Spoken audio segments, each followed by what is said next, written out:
Welcome back to the desk. The trade deadline came and went this past Tuesday, and here to make sense of it all, we have Joe P, Marc, Ryan, and Joe M. Joe M, we'll start with you. The biggest trade this trade deadline, we saw former Super Bowl MVP Von Miller, 3-time first-team All-Proer. He went from a 4-4 team, and he woke up 7-1 with the Rams going from Denver. What'd you see from this trade? Yeah, I mean, the Rams should be very happy. Now we take a look at Von Miller's stats right here. His stats, I mean, listen, he's had a phenomenal career with the Denver Broncos, 142 games, 110.5 sacks, 509 tackles, 29 forced fumbles, 1 Super Bowl MVP. I mean, his career with the Broncos, phenomenal. Great player. We saw what he did this year. And with the Rams, what they're giving a heavy guy in the outside linebacker position who can disrupt the quarterback, help that D-line. They're already good. So now you're adding another top player to your defense, and they're going to be ranked even higher. They're going to finish off, and it's going to help them make a Super Bowl push. Look, Joe, things are already scary with them getting Matthew Stafford, a perennial guy who can throw the ball. We already see what their offense is doing, but, they had one of the best defenses last year in the NFL. They just add on to that with, a perennial Hall of Famer. Seems the rich keep on getting richer, right, in L.A. with the Rams. Here's the thing with Von Miller, though. We saw all those stats. A lot of those were accumulated 4, 5, 6 years ago. Von Miller has definitely lost a step, to say the least. I think that he can still be a difference maker, but to say that he automatically makes them Super Bowl contenders, I would pump the brakes on that. We're not even sure if he's healthy. He didn't play last week, I believe. I'd need to see a little bit more of him. Ryan? I do think, though, that he brings experience to that inexperienced and pretty much bad linebacking core. And as long as you have a guy with the success that Miller has had in previous years to help develop those talents, I think that it can really, really beef up the three behind the line, because they really need that help. The Rams' defense isn't really that good, to be honest. Interesting. Yeah. Marc, go ahead, Marc. You're a resident Bronco fan here. I am, and it's unfortunate for me as a Broncos fan. I am sad to see him go. He had an astonishing career with my favorite team, the Denver Broncos. But, for a second and third round pick this year, I think that gives the Broncos a lot of flexibility in the offseason. You can either, one, trade up in the draft to potentially get your franchise quarterback, guys like Malik Willis, Matt Corral, or you can trade for an already established quarterback. Guys like Deshaun Watson, who didn't, go to Miami this year like everybody thought would happen because of the legal issues. But hopefully Denver Broncos can make some moves happen with these picks. Now, keeping it in the AFC West, Joe, a team that went to the Super Bowl 2 straight years. They've been in the AFC title game 3 straight years. Patrick Mahomes, people were calling him a Hall of Famer off of 3 years. They're struggling, Joe, and I would like you to tell me why. So, you said it yourself. Ever since the Super Bowl, Patrick Mahomes has not been the same. The problems with the Chiefs begin and end with Patrick Mahomes. He is basically a symbol of everything that goes wrong. He's all flash, not enough efficiency. You see his turnovers. He's right up there with Zach Wilson. Mahomes and Zach Wilson leading the league in interceptions. The guy is a little bit.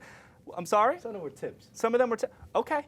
10 interceptions for Patrick Mahomes. That's inexcusable. That's not what I want to see from the best quarterback in football. He needs to get off TikTok, back onto the field, and he needs to stop being fraudulent. I don't know how else to say it. His brother's on TikTok, not him.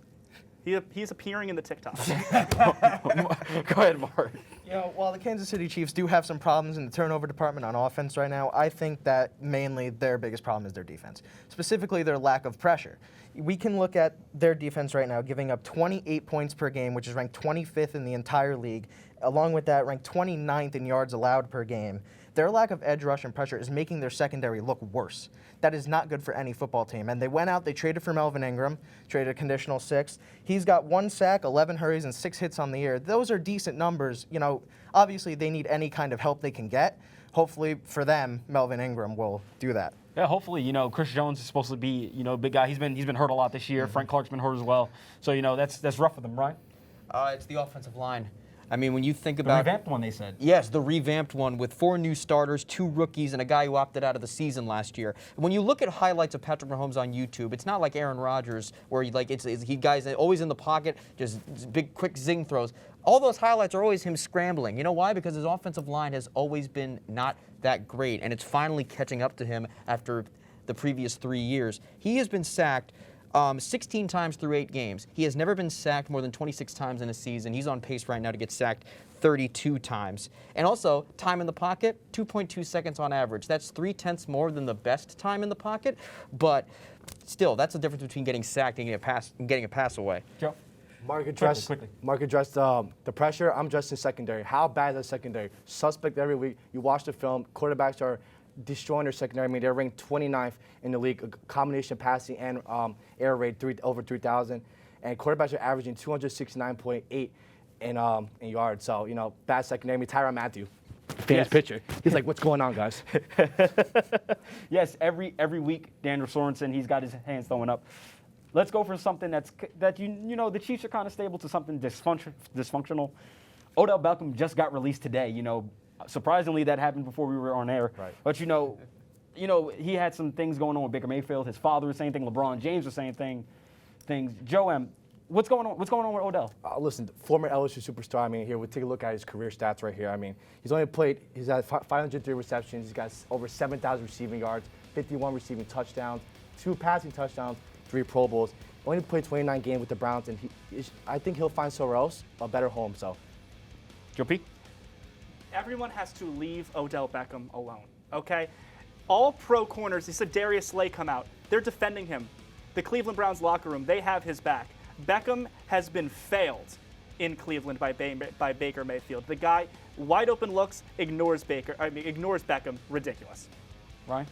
I think Beckham is the most overrated receiver in the modern NFL. That's great. He made one catch and had a few good seasons with the Giants, and everybody thinks he's a generational talent. He's played 29 games with the Browns, 60 yards per game, 7 receiving touchdowns. Played 60 games with the Giants, 92 yards a game, 44 touchdowns. That is a huge discrepancy from the days of Eli Manning, and I'm putting Eli Manning and Baker on the same plane in terms of skill. So it's Odell. So that's why he's washed. He's just washed. he's not washed. Yes, he is. Marc, I quickly. still think he is. I think that Odell Beckham still has the chance to be a difference maker. Any team he goes to, he will be the primary guy for the most part, unless he goes to Green Bay. Obviously the Saints could pick him up now that Michael Thomas is out for the year, but I think he could be a difference maker for any team he goes to. Well, there's a difference maker that will not be playing on Sunday Night Football this week, as Derrick Henry will not be playing for the Tennessee Titans. We got to get some game picks in, as we always do, right, gents? Yes, sir. So, Joe P., we'll start with you. We got a big one. We got Aaron Donald, and, Von Miller's probably going to be in number 40 for this first time with the Rams. What do you think's going to happen in the Sunday night game? I think that the Titans are going to come out with the win here. The Titans, look, if there's anything that I have known from the last 3 years of the NFL, every time the Titans are not supposed to win, they get the win. They got this on Sunday. Marc? I'm going to go with the Rams. I think that their offensive line has been outstanding, and I think against a average Titans defense, they'll get the job done. I'm going with the Rams. Ryan? Tannehill's been hit or miss. Unless Adrian Peterson wakes up in 2007, I think the Rams got this one by a lot. I'm going with the Rams. I mean, not having Derrick Henry on the offense in the backfield, that hurts them a lot. And the Rams are just too good and too talented, both offensively and defensively. Well, it's going to be an interesting game, Sunday Night Football has been on fire this season, so, hopefully we get another good game. But that's all we have for this week on WP Sports Desk. Join us next time as we'll recap the volleyball season for the Pioneers, and the NBA crew will be back to discuss all on the hardwood. Don't forget to follow us at Sports Desk WP on Twitter and Instagram for updates and more. Thank you to all the cast and crew, and a special thank you to our studio manager, Al Clark. From Studio B in Hamilton Hall, and for everyone here at the desk, I'm Samory Rose, and we'll see you guys next time.